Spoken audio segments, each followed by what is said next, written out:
god. We want to destroy the Conservative government. We want to bring down the patriarchy. So the first rule of Feminist Fight Club is talk about Feminist Fight Club. I mean, isn't it awful how all these bigots stereotype feminists as being fat, angry, ugly misfits? God only knows where they get that idea from. Before the fight, I always think about how angry I am. I think about the man that catcalled me on the street. I'm sure you get catcalled all the time, love. My name is Phoebe Patey-Ferguson, and I founded Femferal. We fight each other as a mode of resistance to try and channel our energies and our rage. So you've got a triple-barreled name and you go to a prestigious London university. Yeah, you don't sound very oppressed to me. You sound like another privileged, entitled, inherited wealth snowflake. Let me do a little mansplaining about real feminism. Real feminism is risking arrest and torture for removing your hijab in public. Real feminism is marching in the streets against a theocratic tyranny. Real feminism is strapping on a machine gun to kick some ISIS ass. You rolling around in a basement in your sweaty underpants while screaming incoherently, that's not real feminism. When you feel like empowered by the numbers, actually, like, yeah, it feels like you could go out and smash some shit or something. Now, like, forgive me for being, like, frank, but, like, the only thing you should be smashing is the Weight Watchers weekly meal plan. I have experienced, like, moments of a lot of, like, suppression and repression. Or not moments, but, like, a lifetime of that, actually. That they have been oppressed and are very oppressed. Really? A lifetime of oppression? You?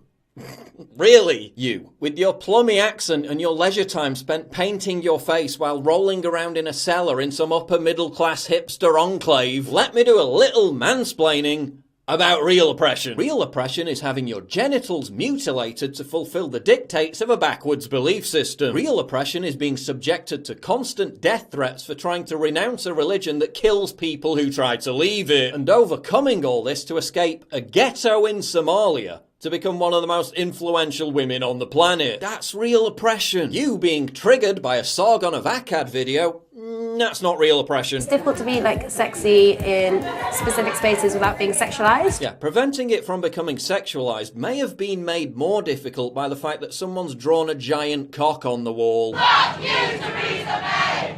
Fuck you, Theresa May! Now, I'm no fan of Theresa May, but if she wants to get re-elected, this shit should be going in her campaign ad. Fuck you, Theresa May! So you want to fight the patriarchy by removing Britain's first female Prime Minister in 2 decades and replacing her with a man from a party that in its entire history of existence has never had a female leader. A party that organises political meetings where women are segregated to appease an actual patriarchal belief system. That's how you're going to bring down the patriarchy. Somewhere in there we hear a muddled argument about drawing attention to domestic violence, even though every study shows that lesbians are statistically far more likely to be violent than heterosexual couples. Not that I'm saying any of them are lesbians.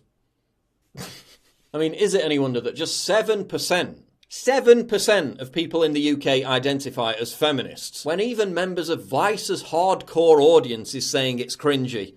Chances are it's cringy. How do you think the vast majority of young women are going to react when they watch this?